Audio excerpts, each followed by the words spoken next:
Hey guys, it's reading day, and in honor of the 4th of July, I'll be reading from Women of the American Revolution. We'll be right back.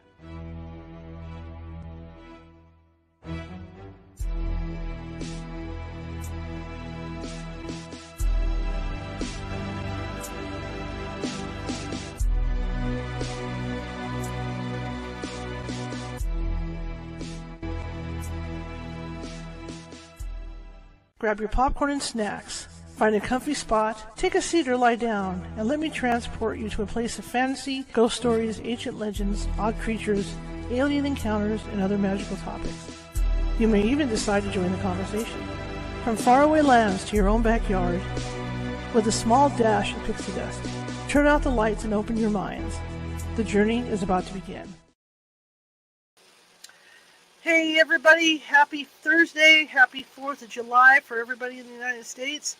Hope you are doing a safe and sane thing. Lots of fireworks going off. I can hear them. Just be really careful with that stuff, because you never know. You lose an appendage here and there. Not cool, not cool. But I hope you're enjoying your 4th of July. I know I have. And thought I'd join you tonight to continue our reading of Women of the American Revolution, written by Elizabeth F. Ellet. My name is Charlotte. I'm going to be your host for the next hour. I'm also the owner of the California Haunts Paranormal Investigation Team, based out of Sacramento, California. We are 45 strong up and down the state, which means if you think you have a paranormal thing going on in your home or business, we can help you out. It may take us a while to get to you, but we will help you out. In the case that it does take us a while to get to you, we do have psychics on staff who can phone you and talk to you about what may or may not be going on in your home or business. And in that case, if it is, hold that barbecue. If it is something paranormal, they can calm it down until we can get out there. Because what a lot of people forget is California is this really big state. In fact, it's so big, when you look at the United States as a whole, California is so big that we could actually break off from the full U.S. and form our own country. That's how big we are. And we're independently run as well. So, yeah. Hey, So anyway, welcome, the 4th of July show. And I was pondering on things to do and read for this show.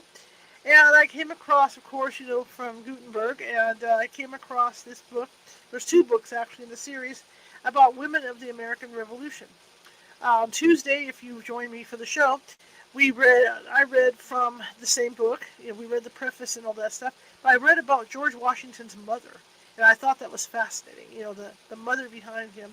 And it made a lot of sense with the way the writer wrote this, in that, there's always a woman behind, that saying, behind every great man there's a woman. Well, behind every great man, there's a mother, and then there's a wife, right? So you got both going on. So, yeah, that was like the purpose of that. Tonight we're going to start off reading chapter 2 of this book, and it's going to be about, just moved on me, Esther Reed. I've never heard of Esther Reed. I'm a history buff. I love American history. I love any history, for that matter. So we're going to read about Esther Reed. Now, I know I have, on the RSS feed, I have a lot of fans over in Great Britain. And, this is our Independence Day, so I don't want to upset anybody or anything by what I'm reading, because obviously we're talking about the American Revolution.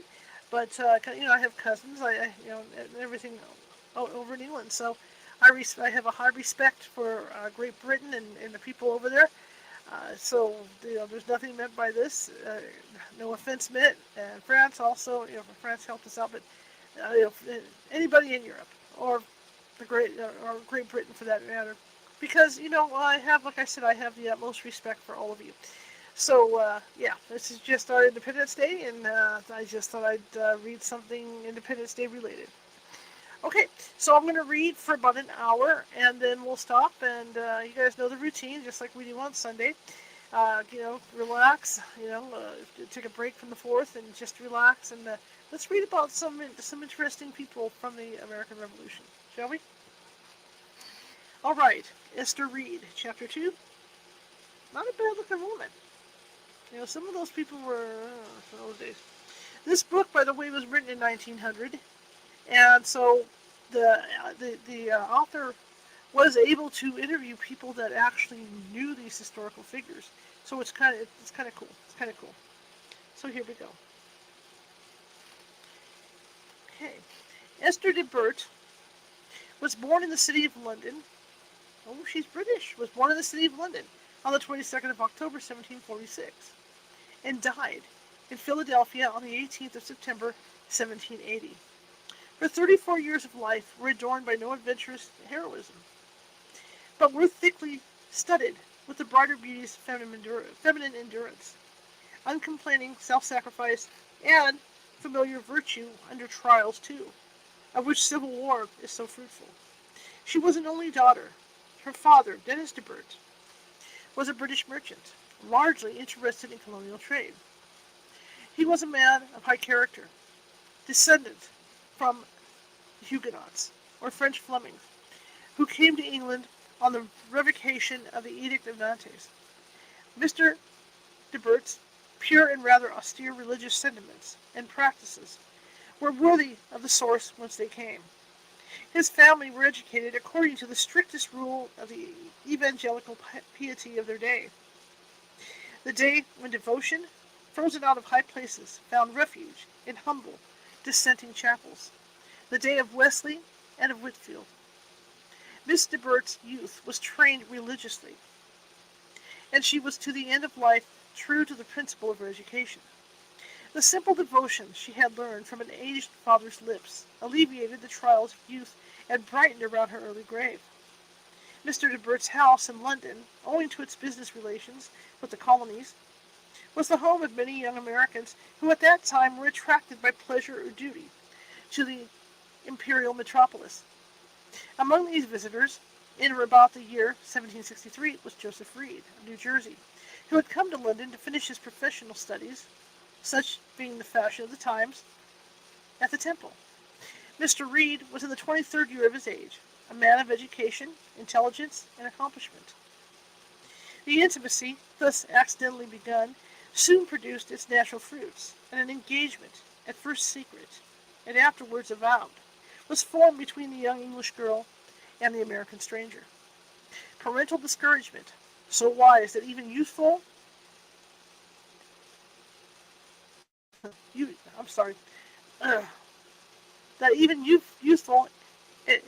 impetuosity. I don't know why I have trouble with words like this. Impetuosity could find no fault with it. Was entirely inadequate to break a connection thus formed. He loved long and faithfully. How faithfully, the reader will best judge when he learns that a separation of 5 years of deferred hope, with the Atlantic between them, never gave rise to a wandering wish or hope or thought. Mr. Reed, having finished his studies, returned to America in the early part of 1765, and began the practice of the law in his native village of Trenton. His success was immediate and great, but there was a distracting element at work in his heart, which prevented him from looking on success with complacency, and one plan after another was suggested, by which he might be enabled to return and settle in Great Britain. That his young and gentle mistress should follow him to America was a vision too wild even for a sanguine lover. Every hope was directed back to England, and the correspondence, the love letters of 5 long years, are filled with plans by which these cherished but delusive wishes were to be consummated. How dimly was the future seen! Miss de Bert's engagement with her American lover was coincident with that dreary period of British history, when a monarch and his ministers were laboring hard to tear from its socket and cast away forever the brightest jewel of the imperial crown, American colonial power. It was the interval when Chatham's voice was powerless to arouse the nation and make Parliament pause, when penny-wise politicians, in the happy phrase of the day, teased America into resistance. Teased America into resistance. It's going to be one of those days, you can just tell. And the varied vexations of stamp acts and revenue bills and tea duties, the colonial funds of poor statesmanship, were the means by which a great catastrophe was hurried onward. Mr. de Bert's relations with the government were, in some respects, direct and intimate. His house was a place of counsel for those who sought, by moderate and constitutional means, to stay the hand of misgovernment and oppression. He was the agent of the Stamp Act Congress first, and and the colonies of Delaware and Massachusetts afterwards. And most gallantly did the brave old man discharge the duty which his American constituents confided to him. His heart was in his trust, and we may well imagine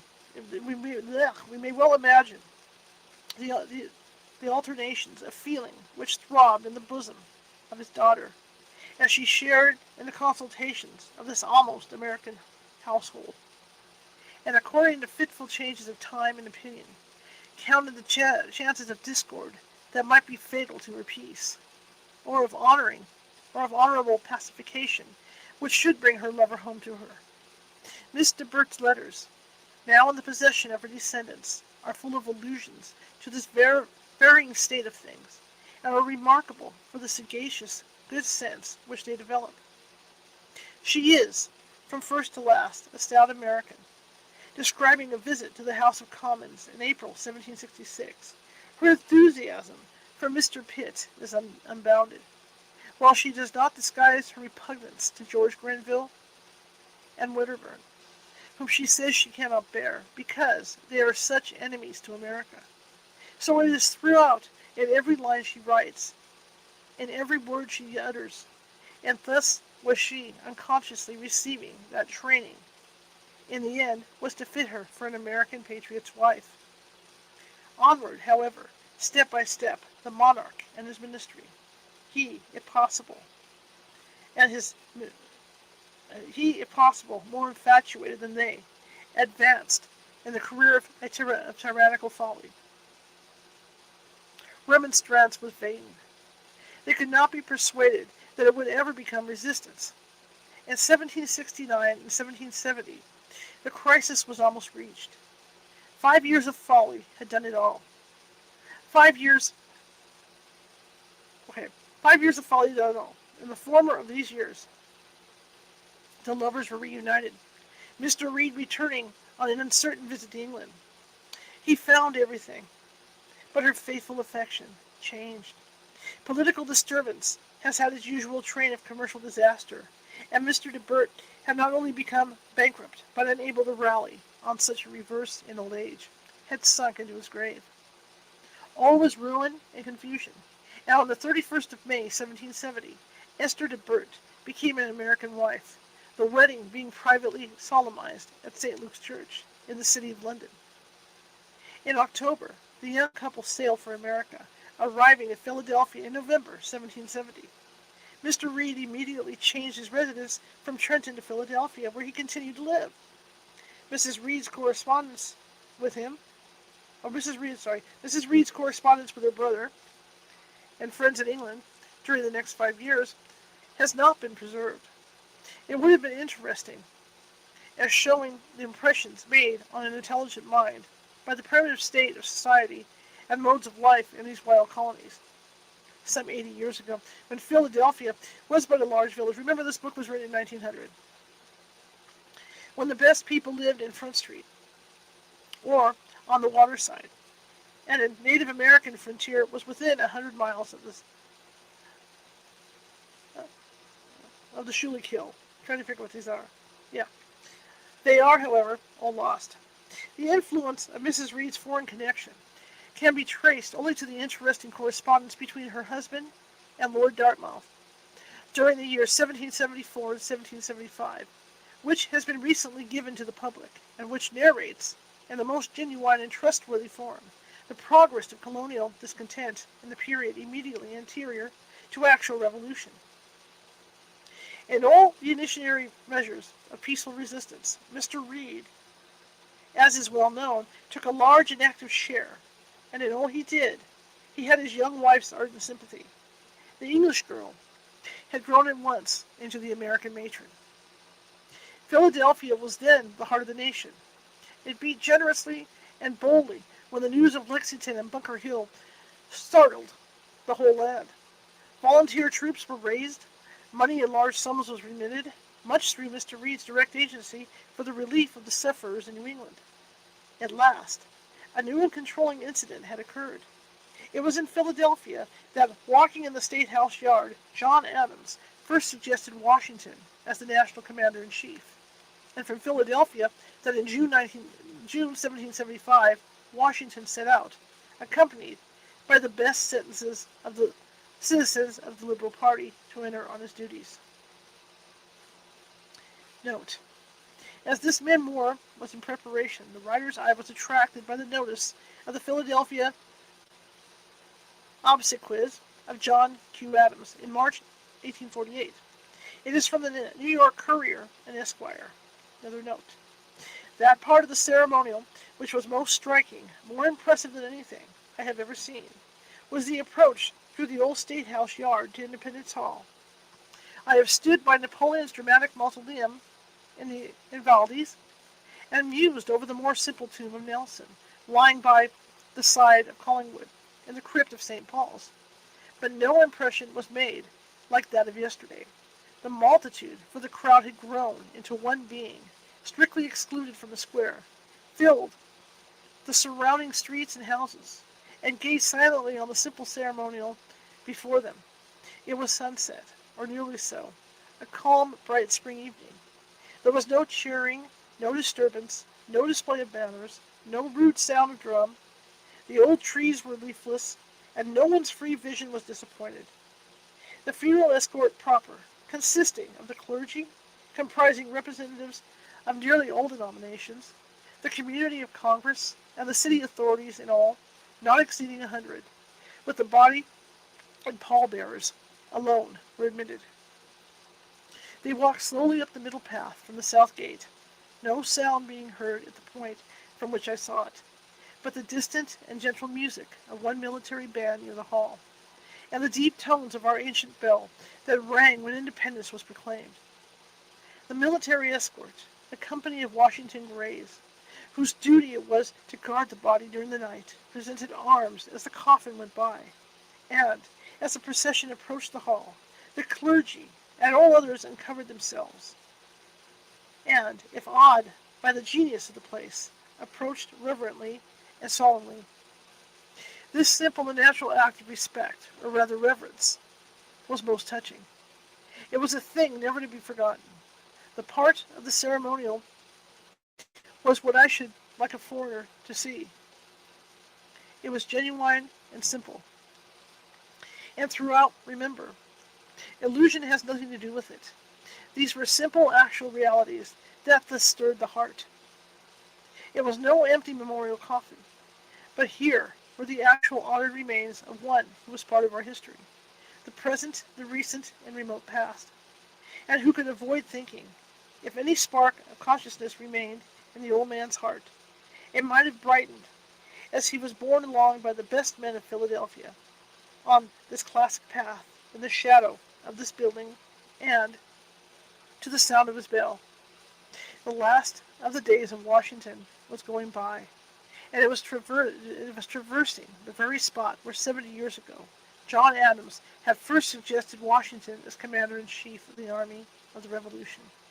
It reposed last night in Independence Hall. Mr. Reed accompanied him, as his family supposed, and as he probably intended, only as part of an escort, for a short distance. From New York, he wrote to his wife that, yielding to the general solicitations, he had become a soldier, and joined the staff as aide and military secretary.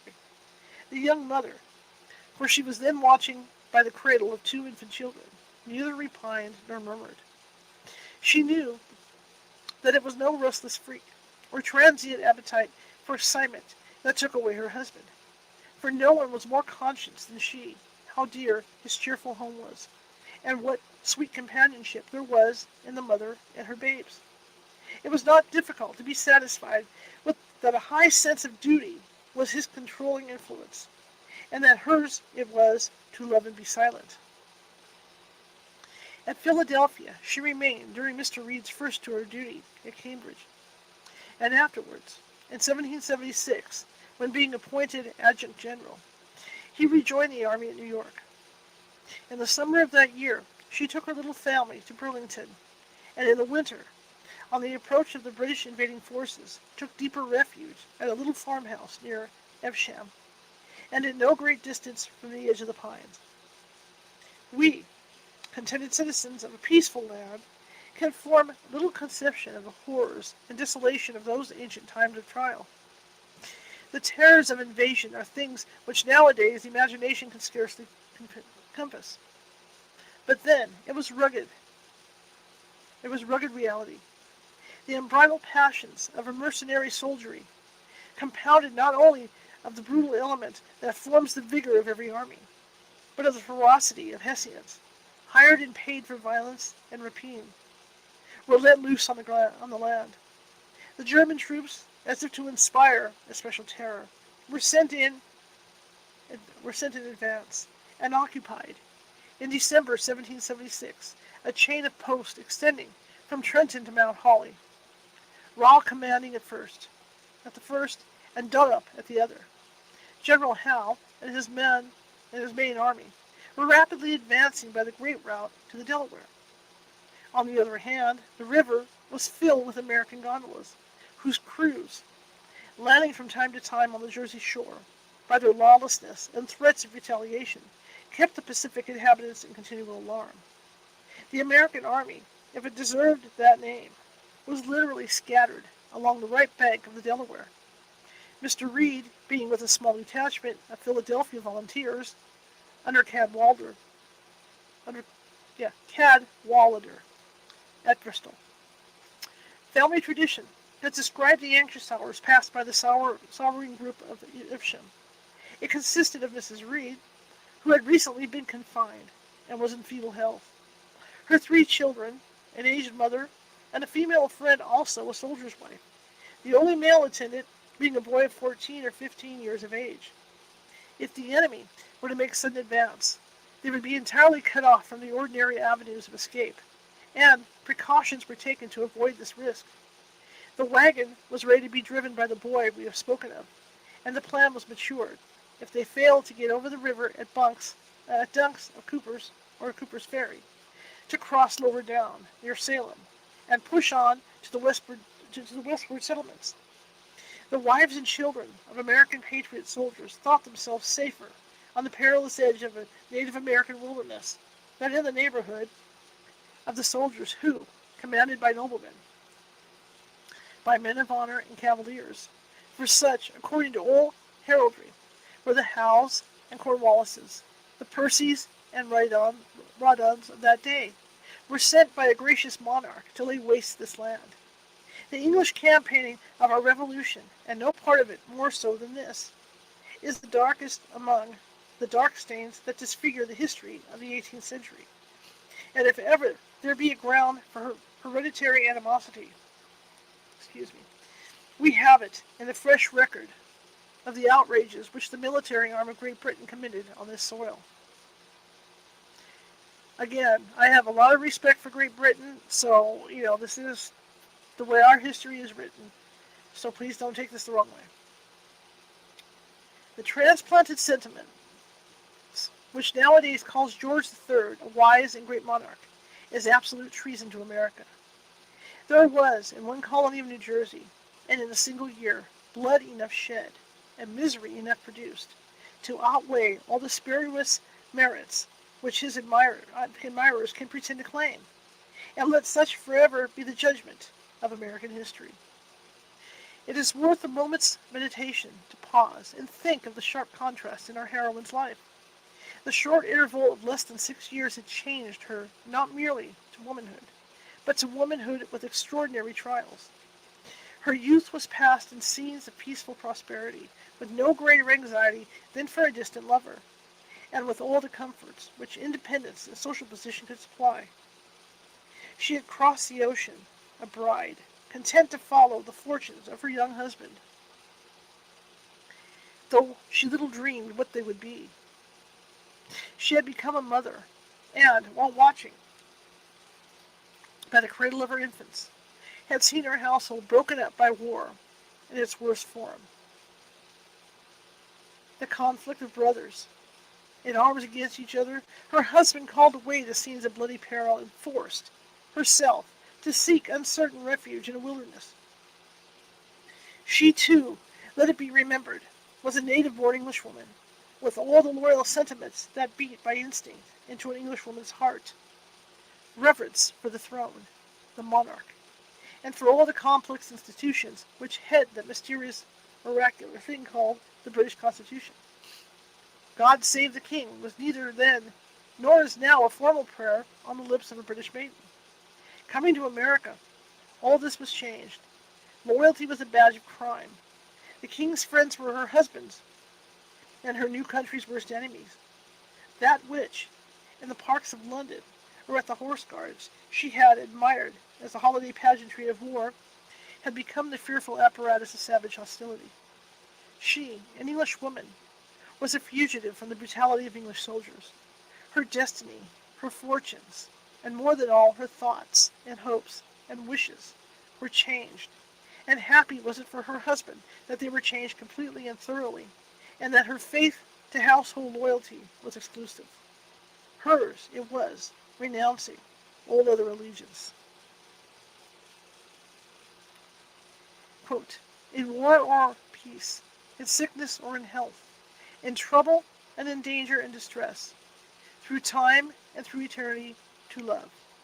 Unquote. I have received, she writes in June 1777, to her husband, both my friends' letters. They have contributed to raise my spirits, which, through low enough, are better than when you parted with me.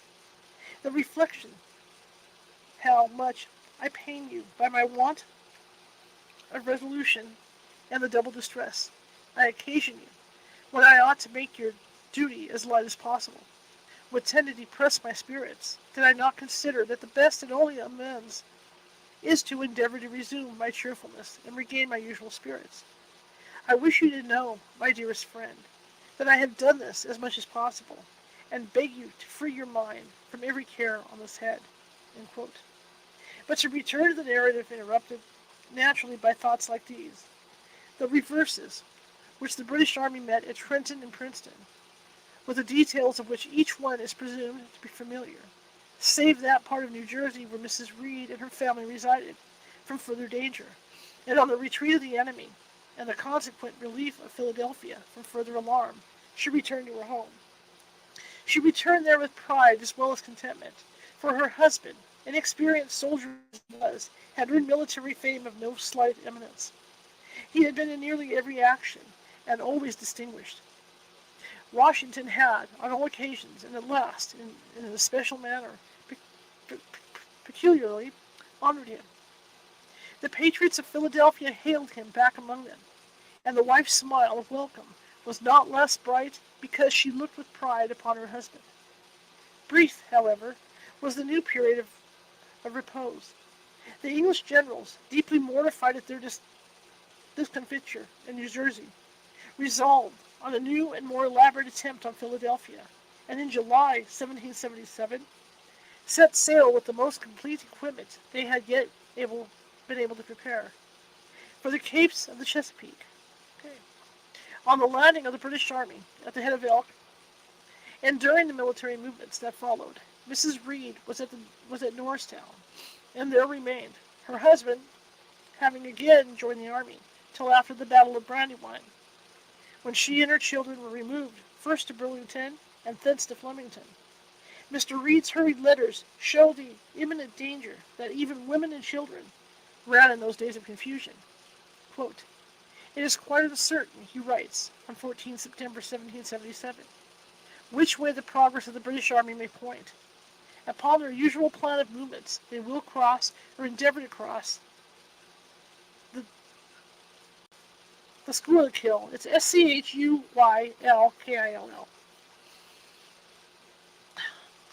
Where am I? I just got lost. Oh, somewhere near my house, in which case I shall be very dangerously situated. If you could possibly spare Cato, with your light wagon, to be with me to assist in getting off if there should be necessity, I shall be very glad. I have but a few things beside the women and children, but yet, upon a push, one wagon and 2 horses would be too little. Mrs. Reed's letters show her agonized condition, alarmed as she was at the continual and peculiar risk her husband was running.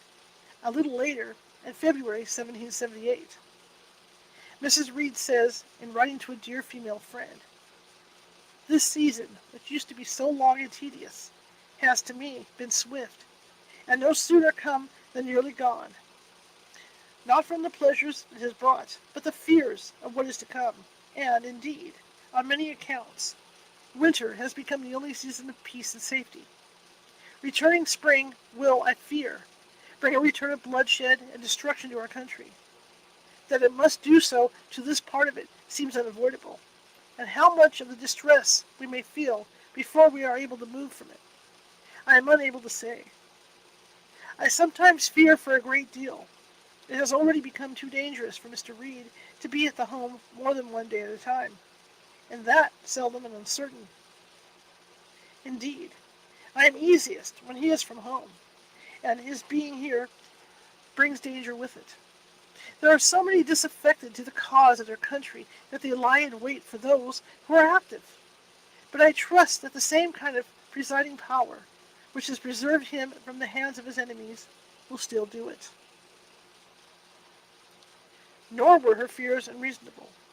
The neighborhood of Philadelphia, after it fell into the hands of the enemy, was infested by gangs of armed loyalists, who threatened the safety of every patriot whom they encountered. Tempted by the hard money which the British promised them, they dared any danger and were willing to commit any enormity. It was these very ruffians and their wily abettors for whom afterwards so much false sympathy was invoked. Mr. Reed and his family, though much exposed, happily escaped these dangers. During the military operations in the autumn of 1777, Mr. Reed was again attached as a volunteer to Washington's staff, and during the winter that followed, the worst that America's soldiers saw, he was at, or in the immediate neighborhood of Valley Forge, as one of a committee of Congress, of which body he had some time before been chosen a member. Mrs. Reed, with her mother and her little family, took refuge at Flemington in the upper part of New Jersey. She remained there until after the evacuation of Philadelphia and the Battle of Monmouth in June of 1778. While thus separated from her husband and residing at Flemington, new domestic misfortune fell on her, in the death of one of her children by smallpox. How like an affectionate, heart-stricken mother is the following passage, from a letter written at that time. Though it has no peculiar beauty of style, there is a touching genuineness which every reader, at least those who know a mother's heart under such affliction, will appreciate. Quote, "Surely," says she, "my affliction has had its aggravation, and I cannot help reflecting on my neglect of my dear lost child. For thoughtful and attentive to my own situation, I did not take the necessary precaution to prevent that fatal disorder when it was in my power. Surely I ought to take blame to myself. I would not do it to aggravate my sorrow, but to learn a lesson of humility and more caution and prudence in future. Would to God I could learn every lesson intended by the stroke. I think sometimes of my loss with composure, acknowledging the wisdom, right, and even the kindness of the dispensation. Again I feel it overcome me, and strike the very bottom of my heart, and tell me the work is not yet finished." Nor was it finished, though in a sense different from what she apprehended. Her children were spared, but her own short span of life was nearly run. Trial and perplexity and separation from home and husband were doing their work. Mrs. Reed returned to Philadelphia, the scene of actual warfare being forever removed, to apparent comfort and high social position.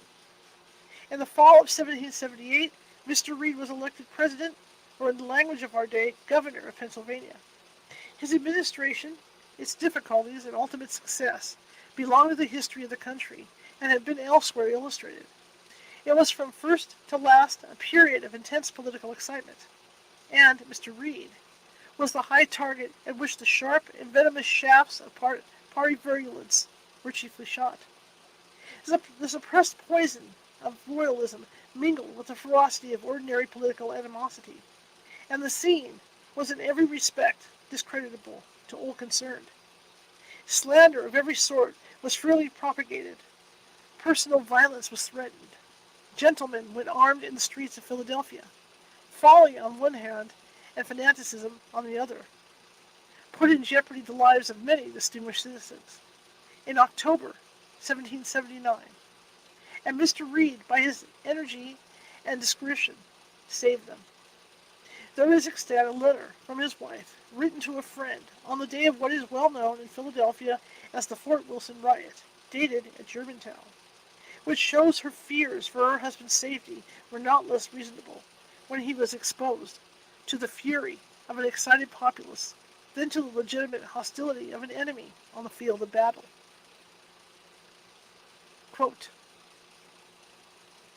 Dear Sir, I would not take a moment of your time to tell you the distress and anxiety I feel, but only to beg you to let me know in what state things are, and what is likely to be the consequence.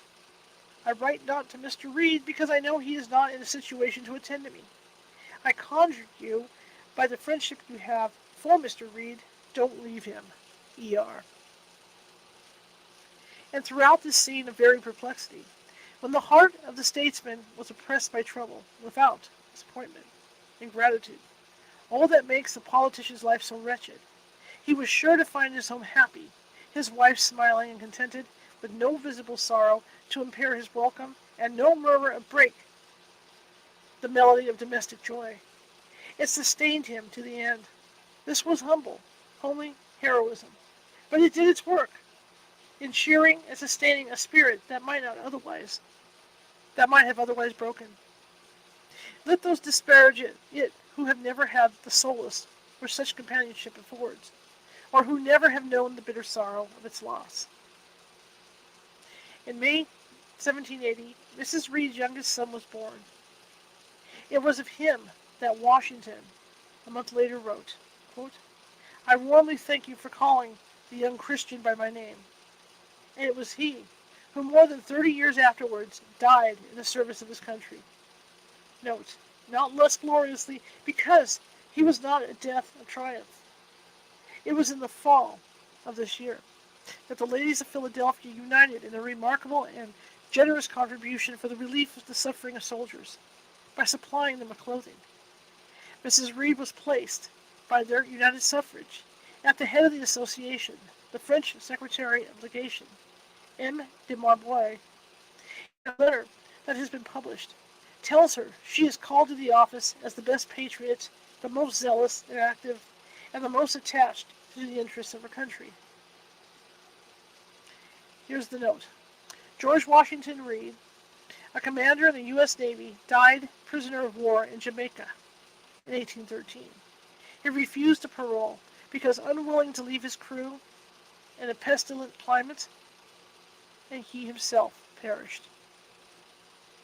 Notwithstanding the feeble state of her health, Mrs. Reed entered upon her duties with great animation. The work was was congenial to her feelings. It was charity in its genuine form and from its purest source. The voluntary outpouring from the heart. It was not stimulated by the excitements of our day, neither fancy fairs nor bazaars, but the American women met, and seeing the necessity that asked interposition relieved it. They solicited money and other contributions directly and for a precise and avowed object. They labored with their needles and sacrificed their trinkets and jewelry. The result was very remarkable. The aggregate amount of contributions in the city and county of Philadelphia was not less than $7,500. Much of it, too, paid in hard money, at a time of the greatest appreciation. All ranks of society, says President Reed's biographer, seem to have joined in the liberal effort from Philly's, the colored women, with her humble 7 shillings and 6 pence, to the Marchioness de Lafayette, who contributed 100 guineas in specie, and the Countess de Lucerne, who gave $6,000 in Continental paper. Lafayette's gentlemanly letter to Mrs. Reed is worth preserving. Headquarters, June 25, 1780. Madam, in admiring the new resolution in which the fair ones of Philadelphia have taken the lead, I am induced to feel for those American ladies who, being out of the continent, cannot participate in this patriotic measure.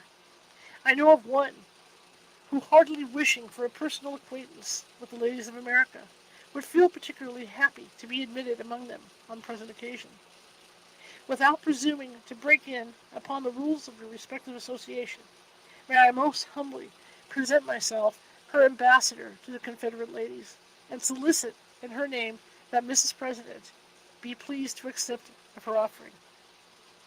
With the highest respect, I have the honor to be, Madam, your most obedient servant, Lafayette.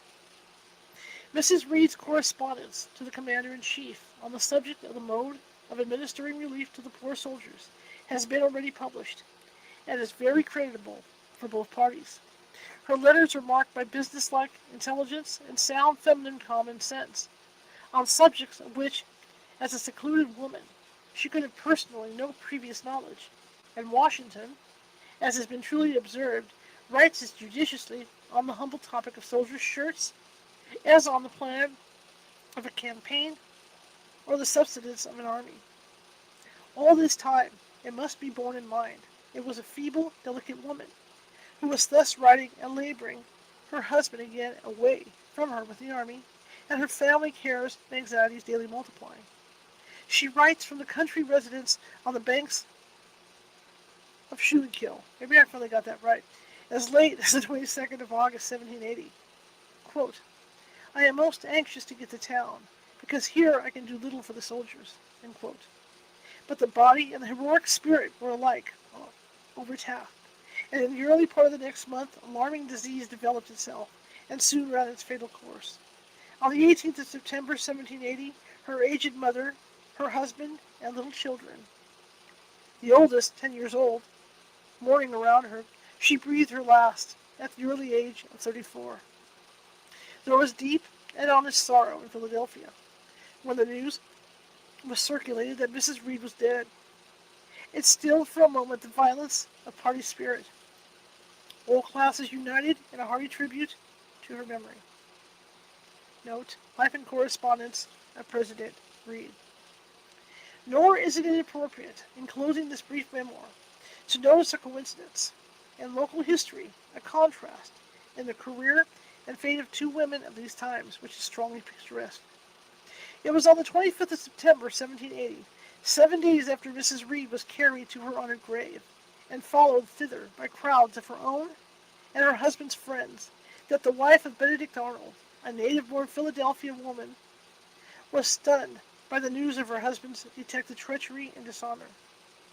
Let those who doubt the paramount duty of every man and every woman to their country, and the sure destiny of all who are false to it, meditate on this contrast. Mrs. Arnold, had been the leader of what is called fashion in her native city, belonging to a spurless aristocracy of a provincial town, a woman of beauty and accomplishment and rank. Her connections were all thorough and sincere loyalists, and Arnold had won his way into a circle generally exclusive and intolerant by his known disaffection, and especially his insolent opposition to the local authorities, and to Mr. Reed as the chief executive magistrate. The aristocratic beauty smiled kindly on the lover who felt the same antipathies she had been taught to cherish, while Mrs. Reed and her friends were toiling to relieve the wants of the suffering soldiers. In June, July, and August 1780, Mrs. Arnold was communing with her husband, not in plans of treason, but in all his hatreds and discontents. He probably did not trust her with the whole of the perilous stuff that was fermenting in his heart, for it was neither necessary nor safe to do so. Excuse me with this, man. But he knew her nature and habits of thought well enough to be sure that if success crowned his plan of treason, and if honors and rewards were earned, his wife would not frown or reject them because they had been won by treachery. And he played his game out, boldly, resolutely, confidently. The patriot women of Philadelphia sank into her grave, honored and lamented by those among whom so recently she had come to a stranger. Her tomb, alongside that of her husband, still stands on the soil of her country. The fugitive wife of an American trader fled forever from her home and native soil, and died abroad unnoticed, and by her husband's crime dishonored. She was lost in a traitor's ignominy. Such was then, and such ever will be, the fate of all who betray a public and patriot trust. Okay, so it's coming up close. I've got about 10 minutes left, so I'll read as much as I can about Catherine Schuler, and that will end today off.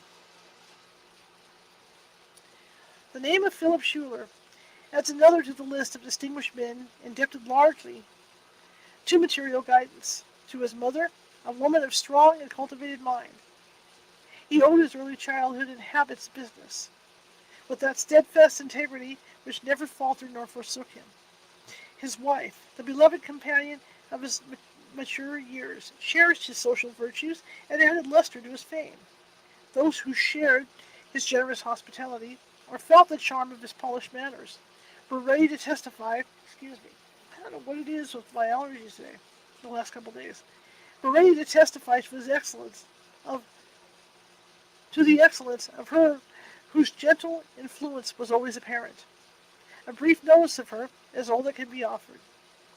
Catherine Schuler was the only daughter of John van Rensselaer, called Patron of Greenbush, a patriot in the Revolutionary struggle, and noted for his hospitality and for his kindness and forbearance towards the tenants of his vast estates during the war. It cannot be doubted that the recent anti-rent struggles, which have almost convulsed the state of New York, can be traced to the amiable but indulgence, I cannot say this other word, can't even spell it, of this great landholder and his immediate heirs. The qualities, which in some cases shone in remarkable acts, were constantly exercised by Mrs. Schuler in the domestic sphere. At the head of a large family, her management was so perfect that the regularity with which all went on appeared spontaneous. Life was devoted to the care of her children, yet her friendships were warm and constant, and she found time for dispensing charities to the poor. Many families in poverty remember with gratitude the aid received from her, sometimes in the shape of a milk cow or other article of use. She possessed great self-control, and as a mistress of a household, her prudence was blended with unvarying kindness. Her chief pleasure was in diffusing happiness in her home. The house in which the family resided near Albany was built by Mrs. Schuler, while her husband was in England, in 1760 and 1761. It had probably been commenced previously. The ancient family mansion, large and highly ornamented in the Dutch taste, stood on the corner of State and Washington streets in the city.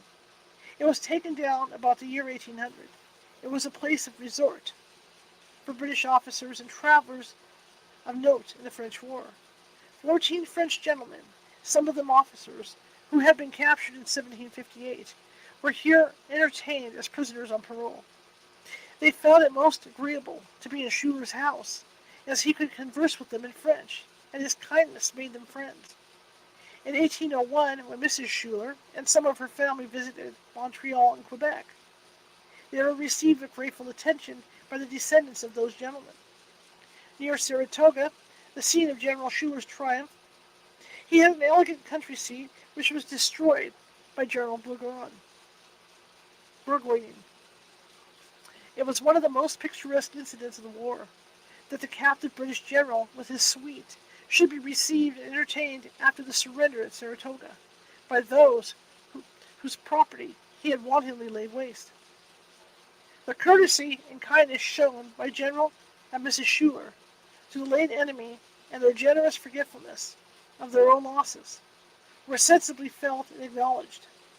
Madame de Riesdale says their reception was not like that of enemies, but of intimate friends.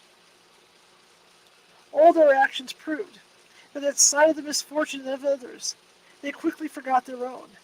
This delicacy and generosity drew from Burgoyne the observation to General Schuler, "You are too kind to me, who have done so much injury to you." The reply was characteristic of the noble-hearted victor. "Such is the fate of war. Let us not dwell on the subject." The Marquise de Chastus mentions that just previous to the visit, General Schuyler, being detained at Saratoga, where he had seen the ruins of his beautiful villa, wrote thence to his wife to make every preparation for giving the best reception to Burgoyne and his suite. Quote, the British commander was well received by Mrs. Schuyler, and lodged in the best apartment in the house. An excellent supper was served him in the evening, the honors of which were done with so much grace, that he was affected even to tears, and said, with a deep sigh, indeed, this is doing too much, for the man who has ravaged their lands, and burned their dwellings. The next morning he was reminded of his misfortunes by an incident that would have amused anyone else. His bed was prepared in a large room, but as he had a numerous suite or family, several mattresses were spread on the floor for some officers to sleep near him. Schuyler's second son, a little fellow about 7 years old, very arch and forward, but very amiable, was running all the morning about the house. Opening the door of the saloon, he burst out laughing on seeing all of the English collected, and shut it after him, exclaiming, "You are all my prisoners." The innocent cruelty rendered them more melancholy than before. Just watching the time, just hang on. Okay. Thus were even the miseries of war softened by Mrs. Schuyler's graceful courtesy, while the military renown won by her husband's illustrious services was associated with remembrances of disinterested kindness bestowed in requital for injury, in reverse. Her resolution and courage had been proved equal to the emergency. When the Continental Army was retreating from Fort Edward before Burgoyne, Mrs. Schuyler went up herself in her chariot from Albany to Saratoga to see the removal of her furniture. While there, she received directions from the general to set fire with her own hand to his extensive fields of wheat, and to request his tenants and others to do the same, rather than suffer them to be reaped by the enemy. The injunction shows the soldier's confidence in her spirit, firmness, and patriotism. Many of the women of this family appear to have been remarkable for strong intellect and clear judgment. The Mrs. Schuyler described in Mrs. Grant's memoirs was a venerated relative of the general. He lost his admirable wife in 1803. Her departure left his last years desolate, and saddened many hearts, in which yet lives the memory of her bright virtues. One of her daughters, Mrs. Alexander Hamilton, now resides in Washington, D.C., and another at Oswego. Okay, we're going to stop there, and I hope you guys have enjoyed this reading. If you want to get this book, this is a great book. Like I said, it's called The Women of the American Revolution, and there's 2 volumes of it. And so I intend to read some more of this at some point. As you know, on Sundays, we're in the process of reading. What's going on here? It doesn't want to shut down. Okay. On Sundays, we're in the process of reading Dracula, Bram Stoker's Dracula. So we probably won't get back to this very soon, but I intend to read further into this stuff because it's fascinating to read about these women that nobody really knew were heroes in the American Revolution. So, yeah. So that's something, if you guys want to get it, again, that's over at Gutenberg.com, or Gutenberg, search for the books, and you'll find them there. And they're all free. There's no copyright on them because they were written, before 1944, so all the copyright's off, so it's kind of cool. That's why I can read them online like this. But I do appreciate you guys joining me. I know it's 4th of July, and a lot of you guys will probably be watching this later on this evening, or listening to this rather, especially with the RSS feed, later on this evening. But I hope you enjoyed this read, and hopefully I can get to some more of these because, like I said, I think they're pretty cool. Tomorrow, we'll be back at our usual time at 6:30 p.m. Pacific. It's Casual Friday with Medium Nancy Matz, and we're going to kind of stay in this mode, in that Nancy is going to speak with, or you want to say channel, or however she does it, famous patriots from the American Revolution, and we'll see what she comes up with. Maybe she'll talk to George Washington. Who knows? I know she has been in contact with Ulysses S. Grant in the past. from the times that we've gone out to the Murphy's Hotel up in Murphy's. So hopefully we can be able to talk and hear from some Revolutionary War heroes. So that's what I'm hoping. So again, that'll be tomorrow at 6:30 p.m. Pacific. If you like the show, share it with 5 people. If you hated the show, share it with 5 of your enemies. Again, we are equal opportunity here at California Haunts Radio, and the key is we're just trying to get our show out there to everybody so we can share, and keep rolling with it. And like I always like to say, is the RSS feed. Fantastic numbers coming out of that. We're starting to really build up a following, and I'm really, really excited about it. And I have all of you to thank. I have my sister to thank a lot because she's the one that came up with sharing the show to 5 people. So, I just kind of embellished on that. So I have to thank my sister for that because when I first started doing this show, she said, "Yeah, let's make sure we share it with 5 people each time." So that's what we do. But I want to thank each and every one of you for joining me. And like I said, for the people in the United States, it is 4th of July. So you guys have a lot going on right now. So hopefully you'll hear this either live or you'll hear this, you'll check it out at a later time. And I love it. I love the fact that you guys are doing this. But anyway, I want to thank you all. And I hope you have a great rest of your evening, whatever you may be doing. And I will see you tomorrow with Medium Nancy Matz at 6:30 p.m. Pacific. Have a great evening, everyone.